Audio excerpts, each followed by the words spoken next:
All right, we're going to do a caravan of love today. Good morning, CSL. Good morning. So at Center for Spiritual Living, Fort Lauderdale, we decided a while back that we have 7 things that we stand up for and we are most valued, that are most valued for us in the world. They are our core values. We bring them to mind every single service and we highlight one of them. Our core values at CSL are love and healing and oneness and abundance and spiritual growth, and service, and diversity. And the core value that we're highlighting today is abundance. Abundance. One of my best friends has sickle cell anemia. He was born with it, and so was his brother. My friend is a little over 50 years old, which is kind of a walking miracle. He has to have complete blood transfusions every 7 to 8 weeks just to stay alive. And I saw a 60-minute program a while back about this new CRISPR technology. It's fascinating in medical science. It's sort of a cut and paste like you would do on a Word document. And they're able to sort of cut and paste the genes inside your body. And this new technology is so promising that it looks as though it could cure sickle cell anemia and HIV and many other things. Medical science is pretty fabulous. So I had a conversation with him after I watched it, and I said, can you imagine your life without ever having to deal with sickle cell? Can you imagine being completely healed and healthy and never having to think about that ever again? And he said, honestly, it's hard for me. It's hard for me because I've had it my whole life. And I said, well, this is our challenge, isn't it? Is to stop accommodating our limitations. We get so accustomed to accepting the limitations in our life, it becomes all so hard to imagine not having them at all. So I suggested that he begin to frame in his mind a day in his life when he could wake up and be healed, healthy, and whole again without ever having to manage this disease. This is what I believe is the abundant nature of life. I believe that we are intended and created for all that is good all of the time. But we have to open our minds to the possibilities of that good. So I ask you this week, open your mind to the possibility of perfect wholeness. Open your mind to the possibility of abundant riches. Open your heart to the greatest love of your life. Abundance is our core value.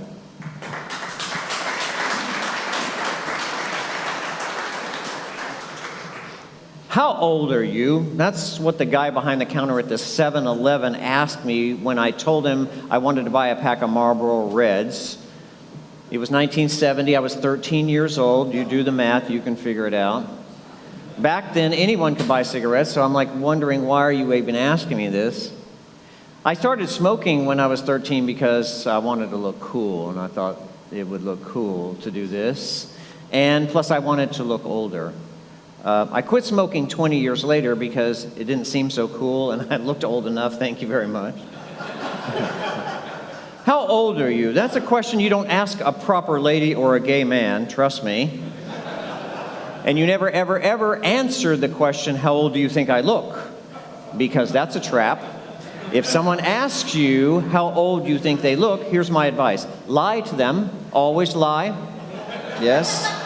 Tell them they look 10 years younger than you actually think they do, otherwise you might get your face slapped. There is no doubt that we are a youth-loving culture. That's not exactly true. That's not correct. We are actually a youth-worshiping culture. All you have to do is look at magazine covers or TV anchors. Let me ask you a question. What do you think the average age of a TV news reporter is in America? 39. That's right, that's the average age. And that's because we don't like seeing old people on TV. We don't want wrinkled skinned people in our living rooms. We want fresh faces and firm bodies. Now, in many Eastern cultures, elders are treated with respect and dignity. They're seen actually as a source of wisdom and experience, who knew? But not so much here in the West. We don't view our elders as a resource. We see them as a burden on society with high medical costs that young workers have to bear. Our elders aren't even seen. We don't even look at them after a certain age. Ask any woman of a certain age or any gay man after 35, if you turned heads when you walked into a room when you were younger, as you got older, all of a sudden you started noticing fewer heads were turning when you walked in that door, until one day you walk in that door and you are completely invisible. You can walk in and nobody even knows you're there. You're like the character in the play Chicago who sang, Mr. Cellophane, should have been my name, Mr. Cellophane, 'cause you can look right through me, walk right by me, and never know I'm there.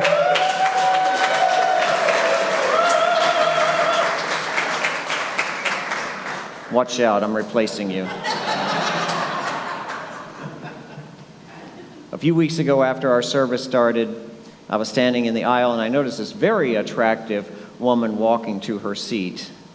And if I had to guess, maybe she's 70, 75 years old. And I was so taken by her that I went up and I said, "You are so beautiful." And she looked me straight in the eyes and she said, "Do you have any idea how long it's been since anyone has said that to me?" And I said, "Too long. Too long, I'm afraid." Now, a funny thing happens when you ask elderly people to close their eyes and think about their age. If you didn't know how old you are, how old would you think you were? Many people say, I don't know, maybe 20 or 30.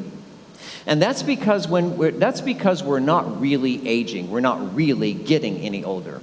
You see, we're inside this body. Our spirit is ageless and timeless, so the greater part of you, which, by the way, is the true essence of who you are, is gathering experience and wisdom as you go through this life, but never, ever, ever gets old.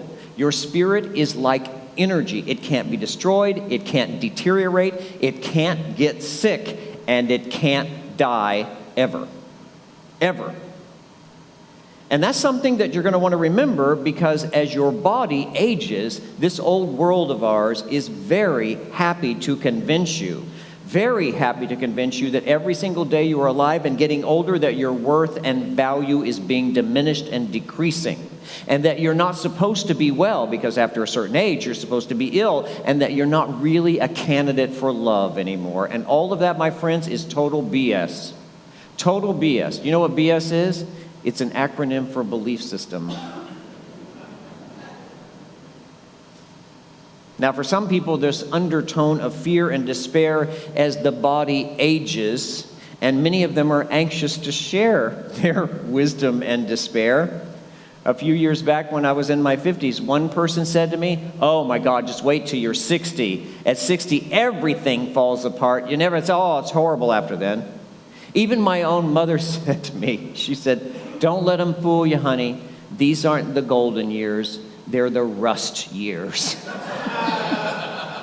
I'm like, thank you, Mother. All BS. Belief system. In our book of the month, Living the Science of Mind, our founder, Dr. Ernest Holmes, said this: "Youth is not a time in life, it's a state in mind. It's a state of mind. You are as young as your faith, as old as your doubts, as young as your confidence, as old as your fear, as young as your hope, and as old as your despair." You see, it's not time that ages us. It's the choices we make along the way, either consciously or unconsciously.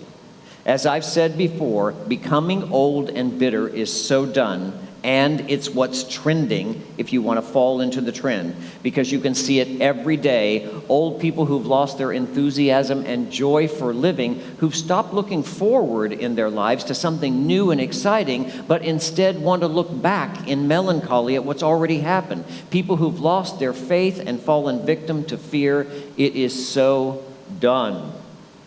It's like the story of the barrel of crabs. You know, if you have a barrel of crabs, you don't have to put a lid on it because they can't escape.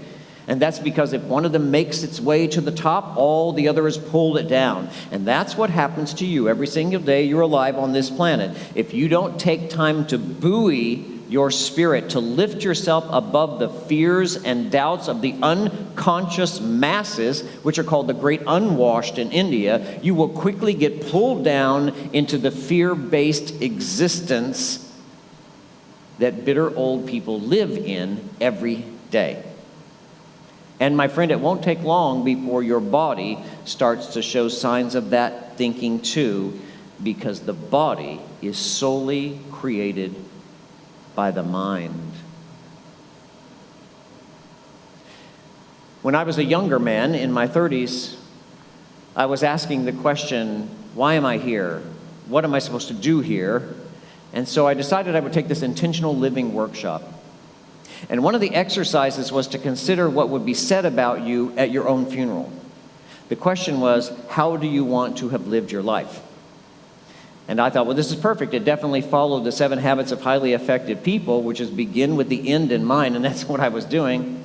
So I tried to fast forward to the end of my life and considered what was my life about. And I came up with a simple statement that summed up the whole life of Chris Michaels. And maybe these words will be said about me at my funeral someday. This is what I once said about Chris Michaels. He lived well, and he taught others to do the same. I want to live well. I want to be happy and healthy and prosperous until the day comes when I set this body down and leave. I want to surround myself with beautiful people, people who own themselves, people who understand their worth and value when they walk in the room. And that's what beauty is to me. It doesn't come from the shape of a body. It comes from the purity of a heart and the clarity of a mind. I want to teach others the truth of who they are and then live long enough to watch that truth take hold in their lives, transforming them into the powerful people that nature and God designed them to be. And I'd like to be known for that, for being a way shower and a truth teacher. How about you? What do you want to be known for? At the end of your life, what do you want others to say about you? What is the greatest thing you have ever accomplished? Have you started a business? Have you built an empire? Have you amassed a fortune? Have you created a family? And if you didn't do any of that, did you at least marry well? Last year before Veterans Day, I went up to this guy. Somebody told me he's a vet, and apparently he wasn't. I said, hey, you're a veteran, right? And he goes, yeah, I'm a veteran. I'm a veteran of 3 marriages. I got 3 ex-wives. Does that count? Do you think it matters to God who you marry or what you do with your life? When you consider all that is going on in the infinitely expanding universe, do you think that what you accomplish here is significant enough to warrant the attention of the cosmos? If every single thing that you build can be wiped away in just a few minutes by nature, then what is the sense of building anything? If everything you've ever said and done is forgotten in a few weeks, a few months, or a few years after you're gone, then what's the sense of saying or doing anything? Maybe we should forget about building things and accomplishing things and just go sit on the beach with a margarita. Don't worry, I'm not depressed. I'm not going to be completely fatalistic this morning. I'm just trying to get you to see that your value doesn't come from anything you do. You're not valuable because you have more money than other people, or you build a big business, or because you have kids. And you're not less valuable if you don't do any of those things. You see, the ego wants to calculate and assess your worth based on accomplishments and accolades. So if you have a stack of degrees or a stack of money, then the ego says, jolly good. You've done something worthwhile with your life. You know what? You have something to show for it. You have something to show for your life. Whenever I hear that, it makes me question, who are we showing? Who are we trying to impress? The infinite presence of the universe? So the question remains, what decides a woman's worth? How can a man live an accomplished life? Maybe the answer is found in how we live every day of our lives. Eckhart Tolle had something to say about that. He said, most people's lives are run by desire and fear. Desire and fear, going between the two of them. You know, desire is the need to add something to your life to make you feel more valuable. If I had this, then I would feel more valuable. And then fear is about losing something that you had that you thought was valuable, so now you feel less valuable. And so we teeter-totter between these two emotions and motivations, one throwing us up in the sky with joy when we get exactly what we said we wanted, and then dropping us down to the hard ground in misery when we lose the thing we wanted to keep. Who do you think you are?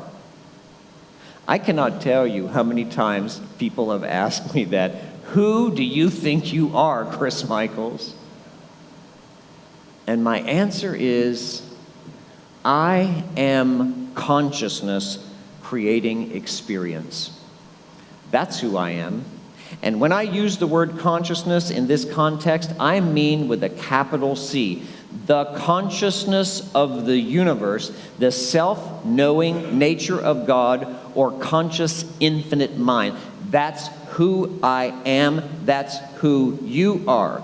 You're not a creation of God living a separate life from it. You're the creator living through its creation. You haven't been left down here by some deity who's gone home to watch over you. There is no deity. All there is consciousness. The aliveness of God, the living, breathing spirit that animates your body. You are consciousness creating experience. That's who you are.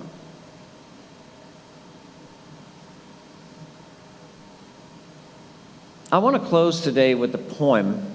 Since I've already sang, I guess I'll do poetry next. This poem is by Annette Powell Cotter. You probably don't know her, maybe you've never heard of her. She was a Southern poet. She was a country music songwriter. She was born in Alabama. I didn't know her, but a friend of mine who turned 80 shared this poem with me and gave me a copy of it. Annette passed away at 73 years old in 2014, but here is the wisdom she left behind for you. The poem is titled, Standing Behind This Face. Standing behind this face, you might imagine a person with no aesthetic sensibilities at all. How I parade around this way with the deepening wrinkles, horizontal and now vertical, crisscrossing, the dewlaps, the pale, penny-colored spots, and the mouth with radiating lines stitched round like a buttonhole. If I were a more correct person, I would instruct you with pride how a face like this has to be earned by bearing up, enduring, living through the vicissitudes, the births, the deaths, the terrible choices. But I merely say, life can beat the sweetness right out of you. Standing behind this face, every encounter is a case of mistaken identity. On this side of the face, I remain the vibrant 17-year-old, not in memory, but in this moment. I expect respect. I do not expect to be humored, talked down to, or pitied.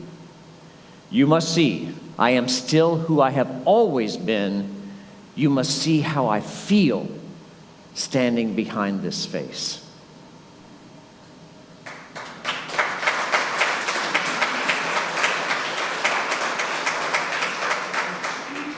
Don't let the age of your body dictate the condition of your spirit. You are more than an aging body. You are an eternal spirit. You are consciousness creating experience. And so ends the lesson.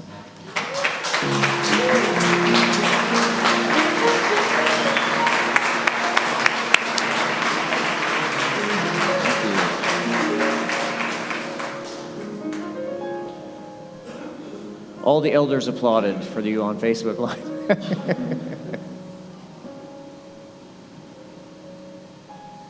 In every relationship, there's a time to lead and a time to follow. That same truth applies to your relationship with Spirit. Not a deity who lives apart from you, but an indwelling presence that lives inside of you, through and around you. We spend a lot of our days talking and doing and making and arranging and strategizing and forcing. We spend so little time listening, being open, being available to what needs to be done. This is the time in our service when we do exactly that. We close our eyes so that we're not judged or judging by appearances. We open our hearts and our minds to the revelation, to the communication directly from the divine.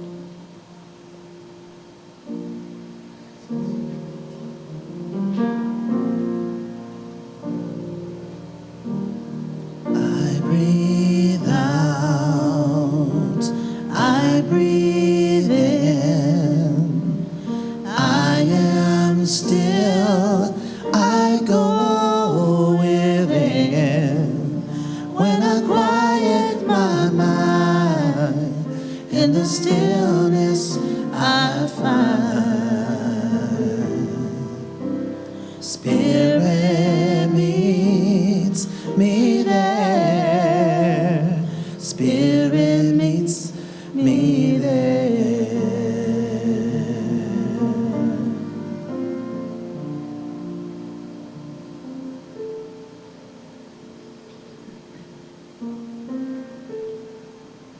Without a mirror to reflect the image of a body that I occupy,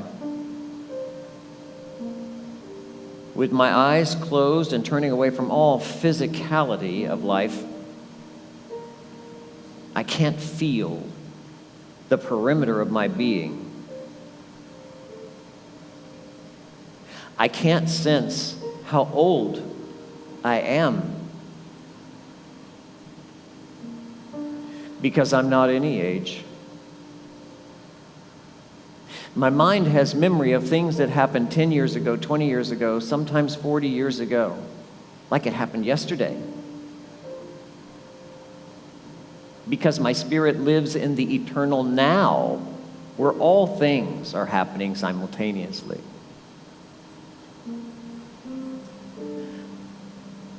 We can't be defined by what has happened to us or what condition we are in today.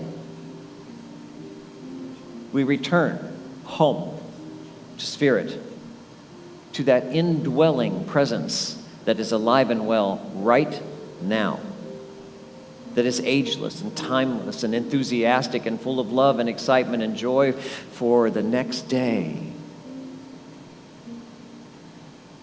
We must become as little children again and find our enthusiasm and our joy for living. Let's be still and find that place now.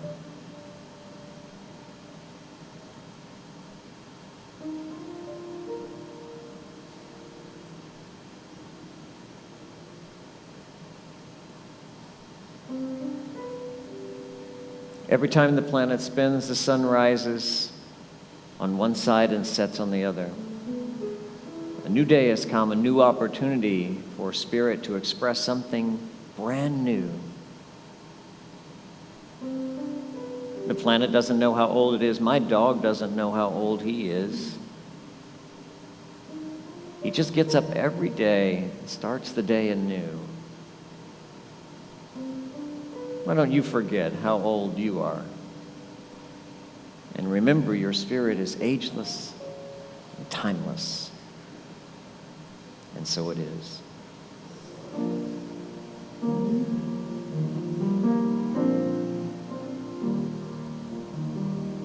I breathe out, I breathe in, I am still, I go within.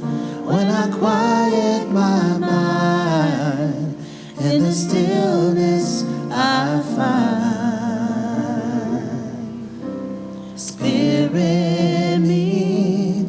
me there.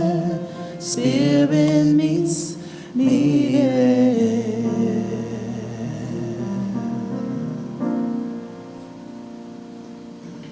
We close our service as we always do with affirmations and prayers. Your affirmation card is just like mine. Would you say it aloud with me, please? My spirit is eternal and ageless, so I can never get old. Let's know this together. The intelligence at the helm of the universe is a perfect intelligence. It was initiated and everything in the universe because it wanted to love. Love is the rocket fuel of creation. It is why you are here. It's why I'm here. We're in the midst of a perfect life that is forever unfolding eternally in the now moment. There is no time, there is no age, there is no old. Everything is made new every single day. Behold, I make all things new. Wake up each day claiming the truth of the universe. Everything is new today. Every cell in my body is new. Every opportunity for good is new. Everything is here that I could possibly need to live well, happy, prosperous, and healthy every single day. I choose to be in this form, and then I set it down and return to spirit as I came, wrapped in the arms of love. I am not an old person. I am an eternal spirit, consciousness creating experience. And I love it. That's the truth of me. It's the truth of you. It's the truth of all of us. We are blessed. We are blessed. And so it is. We'll see you again next time here at CSL Fort Lauderdale, 10:30 a.m. Eastern. I will not be singing next week, I promise. Have a great week. Aww. Thank you for watching, and thanks for supporting CSL. If you'd like to know more about us, check us out on our website or social media. Blessings.